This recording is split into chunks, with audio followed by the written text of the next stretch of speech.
Hello children, me Mrs. Mary Suma, teacher of St. Paul's High School. Hope so children you all are safe and sound in health. Take care of yourselves. Okay, now we are going to start with History Chapter 1, Historiography, Development in the West. Western countries development we are highlighting here in this chapter. First we are going to learn what is historiography. The study of history in a systematic manner through narration, that is known as historiography. So in this chapter we are going to learn first the tradition of historiography, modern historiography, development of scientific perspective in Europe and historiography, and about notable scholars. So starting with historical research, writing and studies are carried out with an objective of understanding the chronology of the past events and their interconnections. Means historical research, writing and studies. What all historical researches they are doing, the historians, writings and the studies are carried out with an aim in their mind. What is the aim? To understand the chronology of the past and the events which took place during that time. These chronological order and the events are interconnecting each other. And this is a continuous process. History is always a continuous process. So what all things happened in the past, everything is not history. So what the history, how we learn about history? Historians, they do the narrations. Critically, they analyze the things, the required documents, the relevant documents when they get it and what time it happened. These two events, they correlate amongst each other. And then the critical examinations, they do it, narrations, they do it, and then at last with their own aims and objectives, after their own idea, they bring it out by keeping all these documents together, time and, it is going on, it's a continuous process. So this connectivity, in order to understand a proper history, different methods are adopted by the historians by getting the relevant documents. It is known as historiography, and this history is a continuous process, goes on, and historians' works are also going on.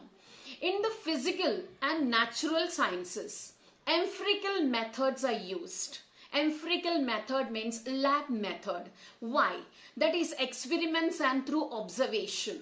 They are coming to a final conclusion because natural science and physical science, they got a fixed formula. So that formula is already fixed and that is remaining true. So related to physical and natural sciences, they can prove through the laboratory, through the testing there, and they come out to the conclusion. Those laws can be tested and proved repeatedly because this law allows formulating laws and the remaining, it is true all the time, that is remaining true irrespective of the time and space whatever happened. Why? Because they have a fixed law. Physical science and natural science have a fixed law, whereas history doesn't have a fixed law. Why? In the historical research, it may not be possible to use an empirical method. Why? Because history is a continuous process. And when the events took place, that time and the place and the space, we humans were not present at that time during the historical time and the space and the events which took place. And these events which took place in the past cannot be recreated. That's why history, we can't prove history with empirical method. Whereas physical and natural sciences can be proved with empirical method. Why? Because it can be recreated and they got a fixed law. Whereas history doesn't have a fixed law there, a formulative law is not there. It goes on changing and the events that time it took place and the space and time is totally different. It can't be recreated. So history cannot be, we can't bring out to a final conclusion with a fixed law there. So what happened? Why? Because it goes on remaining true. It may not be, irrespective of time and space, it may not be possible for us to prove history. So to begin with, if we want the history to be narrated, whether that is correct or not, the documents which we got, it is correct or not, finally we can't immediately prove that is history. It can't come to the text or we can't study. For that we require an expert for that. An expert who knows the language. They got inscriptions, they got some script over there. What is the language? What is the script? What is exactly written in that? We need a historian for that. We need an expert for that who knows different languages. Understand? And the documents which they got it. In order to understand that historian has to undertake and go with different authenticity of the documents. Authenticity means accurate documents. Many documents we get it. It's not compulsory that all the documents are the correct one. It may be fake also. Fake documents are there. So the historians, before narrating history, the historian, that expert, need to see that that document is authentic or not. And such other methods are also used, just like lettering style. Lettering style means alphabet scripts can be written in different style. That expert must know that. And author style, that person has written, the writer or the one who has written that script during that time, what is his style of writing, when is the manufacturing date, and the type of the paper which is used in that, and the stamp of the authority. Understand, the kings, during which king's time it was written, and the stamp of that king will be there in that. So during which time, which king's stamp is there and all. Such a documents, when an expert gets in the hand, an historian gets in the hand, it is not blindly believed. All these documents, they got it, they are not blindly believing that.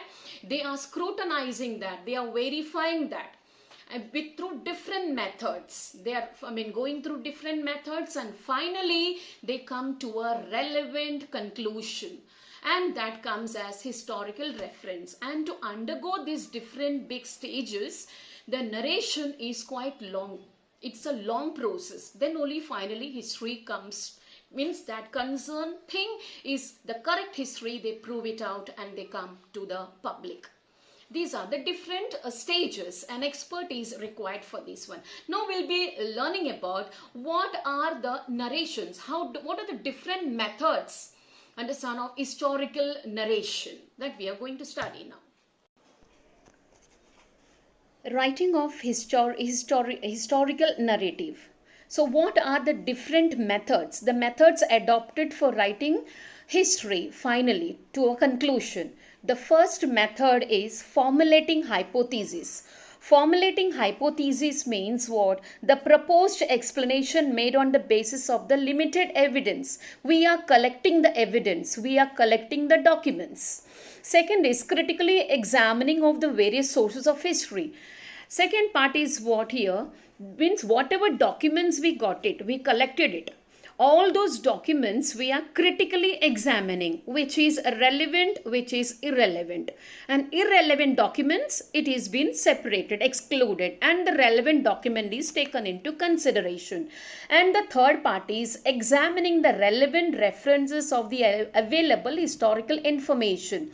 To get the correct historical information, the relevant document which we got it, that is again viewed and again checked, examining that one.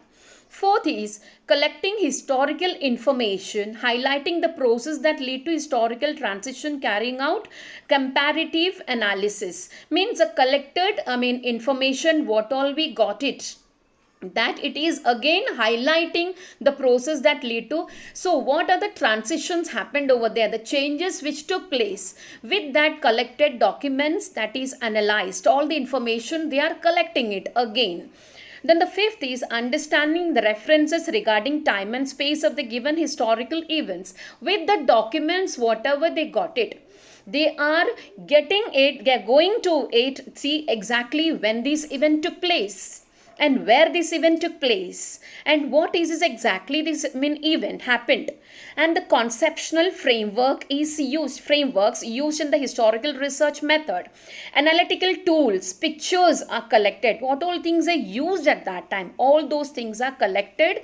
Regarding that, they fix a time exactly when it happened, at what time it happened, where it happened, and these events are related with what, and the people connected with that, they come to the conclusion in that one. Then lastly, formulating relevant questions in view of the historical references. After getting all these conclusions, coming to the final conclusion, the expert, the historian, will go through all these and bring to his own conclusion, come to his own references, to his own ideas, to his own, how he has written that final conclusion with all these evidence that will be coming out in the form of the correct history.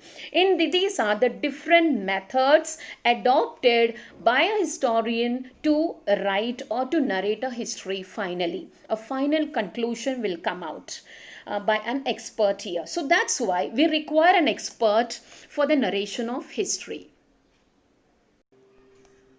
Methods of various disciplines are useful in historical research. That is, different scientific methods are adopted for modern way of studying history. The first is archaeology. Archaeology means the scientific study of history, of the prehistoric people, their culture, their things, whatever they used it, by the analysis of the artifacts, inscriptions, monuments, and many other remains which is already unearthed, and digging out in a particular way and to find out, that is the documents we get it, the people they use of those times, it can be the things whatever they used it, as well as the monuments whatever it was that, and unearthed, for example Mohenjo-daro and Harappa. Once we excavated, unearthed, we could find a big city underneath. That is, that big city we could find out only by adopting the method of archaeology.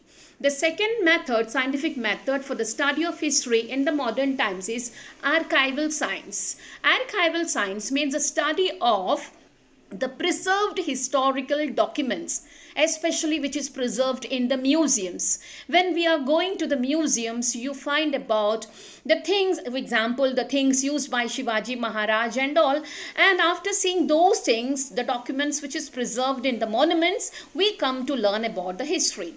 So the first scientific way of studying history, the first thing in the modern times we use is, first is archaeological method, second is archival science. Archival science means what? The preserved documents, historical documents which is preserved in the museums.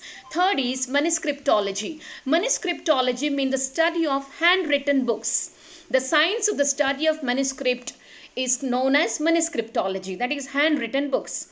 And the fourth is epigraphy, the study of inscriptions, the inscriptions written on walls, rocks, caves, papers. That study is known as epigraphy. And the fifth is analysis of lettering style, study of letters in different styles of writing. In the previous page we learned that. So the style of writing and the alphabets, the handwritten things, inscriptions, learning that is known as lettering style. And the sixth one is linguistics, knowledge, that the study of different languages are known as linguistics. Numismatics means the study of coins. See, during the prehistoric period or the historic period, each coins, understand, whatever tells us about the contemporary conditions. That is, collection of coins tells us about the history. Coins are actually the factual sources of history. From the inscribed coins, we get to know about the king's name, their family, the deity, their religion, and political achievements, whatever the kings have achieved. So that is known as numismatics. And the next is geology. Genealogy means the study of lineage, that is the evolution of man, the study of generations, the common ancestors from the prehistoric period, as well as that is from the Stone Age.